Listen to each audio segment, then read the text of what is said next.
마지막 시대 바른 신앙, 그런 제목입니다. 때가 참 종말 마지막 시대 같습니다. 이 마지막 시대에 바른 신앙을 가지고 우리가 생활해야 될 텐데, 그 바른 신앙이 무엇인지를 예수 그리스도가 가르쳐주는 진리입니다. 폭풍 속의 은혜라고 하는 책 속에서 마지막 종말의 시대를 이렇게 소개하고 있습니다. 마지막 종말의 때가 가까이 올 때 마귀는 성도들을 집요하게 공격을 하게 되는데, 때와 장소를 가리지 않고 모든 수단과 방법을 동원해서 공격을 합니다. 특별히 마귀는 이 건강한 재림신앙의 중요성을 너무 잘 알기 때문에, 이 마귀는 주님의 오심을 갈망하는 재림신앙의 위력을 파악하고는 재림신앙을 갖지 못하도록 거짓된 종말론으로 교회와 성도들을 공격한다 그랬습니다. 자, 마지막 시대에 재림의 열망이 없는 신앙, 주님의 오심을 사모하지 않는 신앙, 이런 신앙을 갖도록 유혹한다 하는 것입니다. 아주 중요한 말이죠.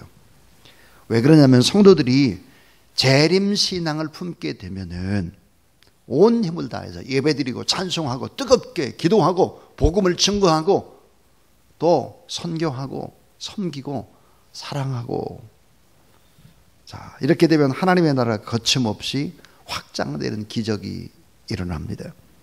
이것은 마귀에게는 최악의 시나리오죠. 그래서 마귀는 거짓된 종말론으로 공격을 한다, 그릇된 소문을 퍼뜨림으로써 이단의 세력들이 가짜 복음, 짝퉁 복음으로 성도와 교회를 무지하게 공격을 한다 하는 것입니다. 한국 교회 강단에서 예수 그리스도의 재림에 관한 설교를 거의 찾아볼 수가 없는 이 마귀의 공격들이 엄청나죠. 코로나19 시대도 또 신천지 같은 이단이라든지, 오늘 우리의 한국교회도 똑같은 상황을 맞이하고 있습니다. 그러니까 재림신앙에 그런 열망이 없는, 재림의 열망이 없는 신앙을 갖도록 공격한다 하는 것입니다. 또 하나 이 마귀는 공격하는 것이 뭐냐면 회개 없는 신앙입니다. 회개 없는 신앙. 자, 재림신앙을 갖지 못하도록 거짓된 종말론으로 유혹할 뿐만 아니라 회개 없는 신앙. 자, 주님이 다시 오심을, 재림을 외치지 못하도록 공격할 뿐만 아니라 회개하라, 천국이 가까웠느니라, 뜨겁게 회개를 외쳐야 되는데, 이 강단에서부터 회개보다는 위로, 평안, 기쁨, 감사, 이런 것들이 주로 이제 선포되게 된다는 거죠. 자, 강단에서 자꾸 회개를 외치게 되면 성도들이 힘들어지죠. 그러니까 거짓된 평화라든지 위로라든지 거짓된 축복이라든지 이런 부분들을 계속해서 외치도록 그렇게 하는 것이다. 또 하나는, 이것도 참 중요한 부분인데, 거룩한 분노 없는 신앙입니다. 거룩한 분노 없는 신앙. 자, 오늘 예수님의 화 있을진저, 이 화에 관한 이야기가 계속되고 있죠. 화 있을진저 외식하는 서기관과 바리새인들이요. 그래서 7가지의 화를, 거룩한 분노를 말씀하고 있습니다. 자, 그런데 이 사실은 7가지의 화가 아니라 성경을 자세히 보면 8가지의 화입니다. 8화죠. 참 이상하지 않습니까? 예수님의 처음의 시작은 8복이었습니다. 8복. 근데 마지막은 8화예요. 8가지의 그런 화에 관한 이야기입니다. 그래서 외식하는 자들은 화가 있다. 천국의 길을 막는 자 화 있다. 세속의 재물에 눈이 먼 소경들은 화가 있다. 율법에 매여 행함이 없는 자들은 화가 있다. 겉과 속이 다른 회칠한 무덤 같은 자들은 화가 있다.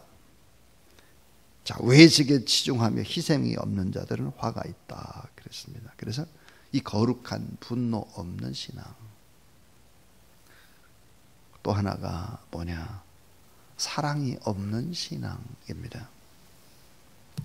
자, 사랑하지 않으면 다 죽는 거죠. 사랑하면 다 사는데 공동체가 마찬가지입니다. 교회도 가정도 나라도 어떻게 하면 공동체가 살아날까를 생각해야 합니다. 성경은 불법이 성함으로 사랑이 식어지리라 그랬는데 여러분 잘 아는데 이 펭귄은 영하 40도의 강추위 속에서도 잘 삽니다. 이 펭귄이 잘 사는 이유가 뭘까? 펭귄은 이제 점점 추워지면 스크람을 짠다고 그래요. 쭉 스크람을 짜고 난 다음에 한 덩어리가 되는 것이죠. 그런데 맨 가운데에 있는 스크람을 짠 사람이 머물러 있지를 않아요. 펭귄이 머물리지 않고 돌아가요. 계속해서. 그래서 맨 가에 있는 줄과 쭉 계속해서 돌아가는 것입니다. 맨 안쪽에 있는 따스한 펭귄이 그 자리를 반복해서 돌아가면서 자리를 바꿔간다. 그래서 어때요? 이 펭귄이라는 공동체가 다 사는 것입니다. 그러니까 사랑하면 다 사는데 사랑하지 않으면 다 죽는 거예요. 자, 악한 원수 마귀 사탄의 세력은 이것을 너무 잘 압니다. 그래서 재림의 열망이 없는 껍데기 신앙을 갖도록 한다. 회개 없는 신앙을 갖도록 한다. 또 거룩한 분노가 없는 신앙을 갖게 한다. 사랑이 없는 신앙을 갖도록 한다. 교회도 다 개교회주의고 이기주의고 그렇게 만드는 것이죠. 큰 교회일수록 집단 이기주의가 훨씬 더 강한, 이렇게 되면 안 되는 거다 하는 거죠. 그래서 마지막 때에 바른 신앙을 우리가 가져야 되겠는데, 우리 오늘 21세기의 문화, 문명, 화려하고 찬란하고 디지털화 된 세상이지만 허약하기가 그지없다. 우리는 그것을 알 수 있습니다. 코로나19로 휘청되고 있죠. 우리나라가 휘청되고 전 세계가 휘청됩니다. 어제 새벽기도 끝나고 났는데 캄보디아에서 소식이 들어왔어요. 캄보디아 코로나가 쭉쭉쭉 퍼져가기 시작해서 비상시국이 됐습니다. 모든 선교사님들이 세운 교회는 모임이 금지되었습니다. 난리죠, 난리. 자, 코로나19로 휘청되고 있는 것입니다. 사랑이 없는 치열한 경쟁 속에서 작은 자를 무수히 희생시키면서 탄생한 오늘의 이 화려한 문화라고 하는 것은 코로나19 작은 것 앞에도 휘청대는 문화다 하는 거죠. 잘못되어져 가고 있는 것이죠. 공동체가 점점점 무너져 가고 있는 것입니다. 오늘 설교의 제목이 따라하세요. 마지막 시대의 바른 신앙.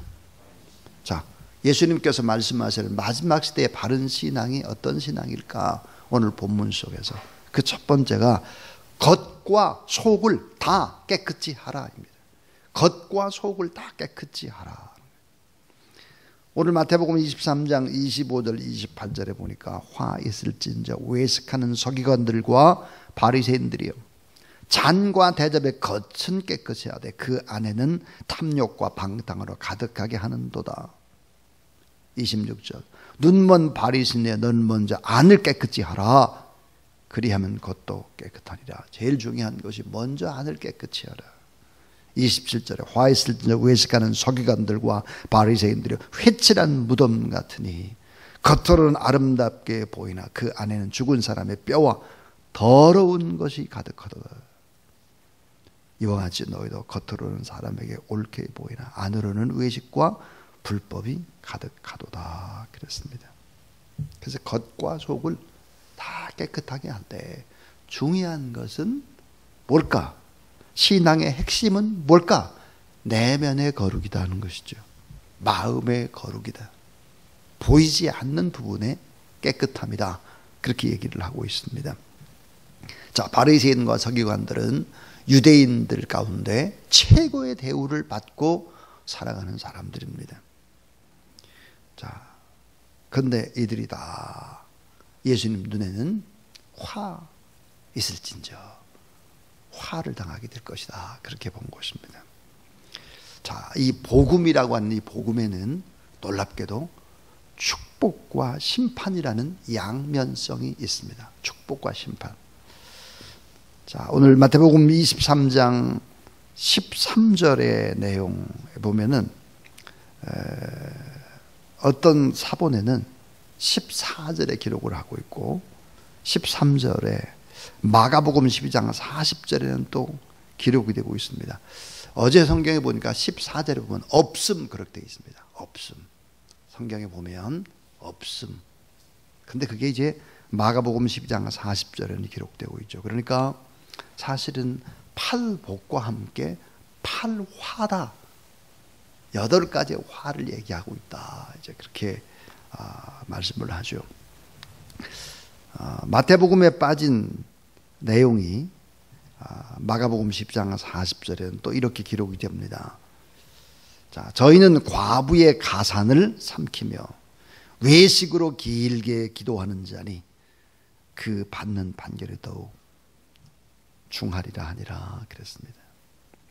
과부의 가산을 뺐는데 기도는 길게 한다는 거예요. 이런 자가 화 있을진저 그 말이에요. 그래서 팔화입니다. 자, 이 복음에는 그래서 뭐가 있을까? 복도 있고 결국은 심판화도 있다는 거예요. 복음이라는 것이. 그래서 이 복은 복과 저주의 절대적인 기준이 바로 복음이다. 복음은 구원과 심판의 절대 기준이다. 자, 대접의 겉은 깨끗한데 그 안에는 탐욕과 방탕이 가득하고 흑칠한 무덤 겉은 흰데 속을 들여다보니까 전부 다 썩어서 냄새가 난다 하는 것이죠. 그래서 겉은 사람에게 옳게 보이지만 속은 다 외식과 불법이 가득하다. 그렇게 하면 안 되고 겉과 속이 다 깨끗해야 된다. 근데 더 중요한 것은 속이다 하는 것입니다. 이게 첫 번째 마지막 때의 바른 신앙이다 하는 것입니다. 두 번째입니다. 자, 자신의 죄를 고백하고 따라하세요. 겸손하라. 예, 자신의 죄를 늘 고백하라는 거예요. 그리고 겸손해야 한다 하는 것입니다. 자, 우리가 하나님 앞에 외식을 버리고 기도할 때 무엇을 기도해야 되느냐 그러면은 주님의 은혜와 주님의 긍휼을 구하라는 거예요. 은혜와 긍휼. 주님의 은혜 때문에 제가 오늘 이 새벽도 나왔습니다.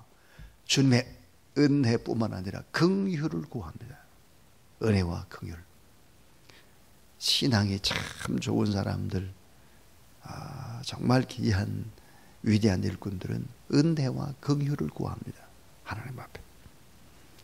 여러분, 은혜와 긍휼을 구하기 위해서 그것은 뭘까요? 자신의 죄를 고백하는 것입니다. 그리고 한없이 낮추는 것이죠. 그때 은혜가 남게 되고, 그리고 하나님의 긍휼 속에서 뜨거운 눈물과 사랑과 회복의 역사가 나타나게 된다 하는 거죠. 이 반대로 남의 허물을 막 보고 지적을 하는 거예요. 빵빵 따지고 확대하고. 그리고 또 하나 나쁜 것이 뭘까? 자기 자랑입니다. 자기 자랑. 교만한 것입니다. 잘못된 우월의식을 버리라는 거죠. 선지자들의 무덤을 화려하게 꾸미기 위해서 어떻게 했나? 성전의 헌금을 사용했다는 거예요. 자, 무덤이라고 하는 것은 전부 다 화려하게 꾸미기 위해서 무덤, 성전에 돈을 불법으로 사용을 했다 하는 것이죠. 우월의식을 버리라. 나 자신을 돌아보고 자성하고 성찰해야 된다. 33절을 보시면 예수님께서 아주 무서운 말씀을 하셨죠. 이 뱀들아, 이 독사의 새끼들아, 이 휘칠한 무덤 같은 놈들아, 이렇게 말씀을 하셨습니다. 이 뱀들아, 이 독사의 새끼들아, 그랬습니다. 이 팔레스타인 지방에는 독사가 많잖아요. 독사. 우리나라는 개가 많습니다. 개. 그러니까 여러분, 이 독사의 새끼들아를 개로 바꾸면 얼마나 무서운 소리가 된지. 어떤 분은 개 중에도 똥개라고 그러더라고요, 보니까. 근데 이 뱀이나 독사는 요한계시록 20장 2절에 보니까 사탄을 상징합니다. 그러니까 이 뱀들아, 이 독사의 새끼들아, 뱀과 독사라고 하는 것은 사탄을 상징한다는 것이죠. 예수님께서 서기관과 바리새인들을 향해서 지옥 판결, 영원한 멸망의 심판을 받을 자라고 선언을 하고 있습니다. 자, 그 다음에 이제 마지막 세 번째입니다. 자, 이 마지막 시대의 바른 신앙이 뭘까? 그러면 이 시대의 제약을 보고 아파하라 하는 것입니다. 이 시대의 제약을 보라. 그리고 우리가 아파하라 하는 것입니다. 37절 보면 예루살렘아, 예루살렘아 그랬습니다. 예루살렘 성전의 화려함을 보시고 다른 성경에 보면 눈물을 흘리는 예루살렘아, 예루살렘을 하면서 예수님이 철철철 눈물을 흘리셨습니다. 우리 주님은 이 세상의 죄와 그 죄로 인한 결과를 미리 내다보면서 눈물을 흘리신 것이죠. 시편 119편 136절에 저희가 주의 법을 지키지 아니하므로 내 눈물이 시냇물같이 흐르나이다 그랬습니다. 우리가 하나님 앞에 심판대 앞에 서게 될 것인데 반드시 그때는 세임을 하게 될 것입니다. 그래야 상급을 주니까요. 또 심판을 해서 결국은 또 불법을 저지르고 하나님 뜻대로 살지 못했던 사람들은 다 지옥에 가게 되니까요. 자, 우리는 꼭 기억해야 될 것이 있죠. 우리는 소유주가 아니다. 나는 소유주가 아니다 하는 거죠. 나는 청직이다. 나는 관리자다. 내 것은 아무것도 없다. 내 몸도 내 소유가 아니라 나는 내 몸을 관리하는 청지기에 불과하다.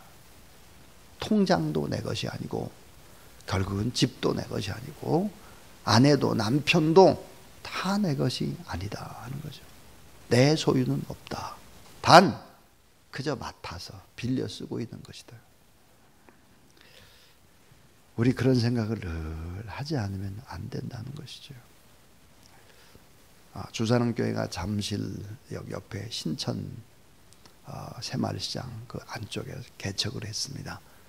그곳에서 만 13년이 이제 흘러갔습니다. 그리고 14년 되는 해에 이 건물을 사고 리모델링을 했죠. 얼마나 어려웠는지 모릅니다. 왜냐하면 IMF 지나고 난 다음에 극한의 어려움들이 왔기 때문에 우리 교회에도 줄도산이 이어졌습니다. 우리의 성도들 가운데. 근데 보니까 이 성전을 구입하고 리모델링을 하고 이래야 되는데 통장을 만들어야 되는데 신용불량자는 통장을 자기 이름으로 만들 수가 없습니다. 교회 대표자들이 우리 교회 대표자들이 대부분 신용불량자였습니다. 대표자들이. 지금 이제 돌아가셨지만 위태식 장로님이 신용불량자셨어요. 그래서 그분의 이름으로 통장을 만들 수 없습니다. 심영택 장로님도 마찬가지. 참 다른 분들 세우실 수가 없어요. 신용불량자라서. 근데 당회원 가운데 신용불량자가 아닌 사람은 저 한 사람밖에 없는 거죠.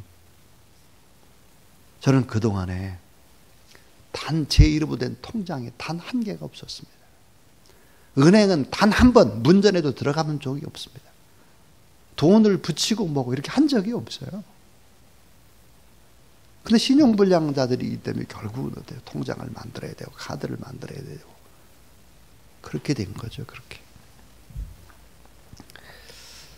우리는 알아야 합니다. 내 것은 아무것도 없다. 내 것은 다.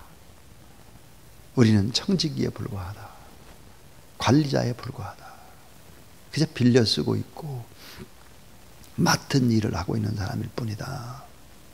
그래야 되지. 너무 욕심을 내거나 그렇게 해서는 안 된다 하는 것입니다. 따라하세요. 하나님이 다 계산하십니다. 하나님이 다 계산하세요. 하나님. 히브리서 11장 6절. 믿음이 없이는 기쁘시게 못하나니 하나님께 나가는 자는 반드시 그가 계신 것과 그 다음에 또한 그가 자기를 찾는 자들에게 상 주시는 이심을 믿어야 할지니라 그랬어요. 그래서 세무를 합니다. 우리에게 상을 주려고. 그래서 이 마지막 결론은 뭘까? 그러면 이거예요. 세상 모든 흥망성쇠의 근원이 어디에 있느냐? 영적인 문제에 숨어 있다는 거예요. 개인이 잘 때리냐, 잘못 때리냐, 가정이냐, 나라나 민족이냐, 이런 흥망성쇠가 겉으로 보이는 게 핵심이 아니에요. 어딜까? 영적인 문제다. 그것이 영적인 문제가 숨어져 있다.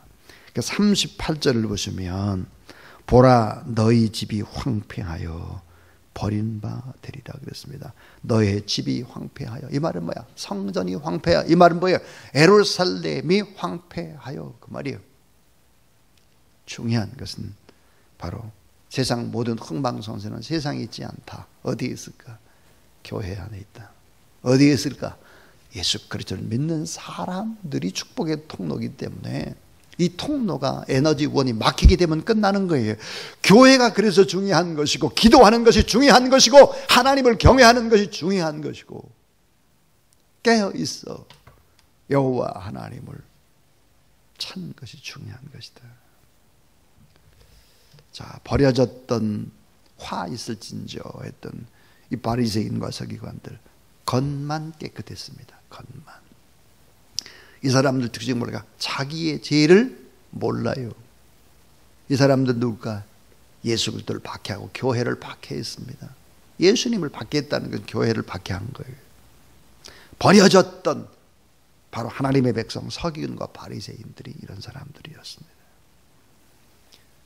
외식하는 신앙인들의 결말.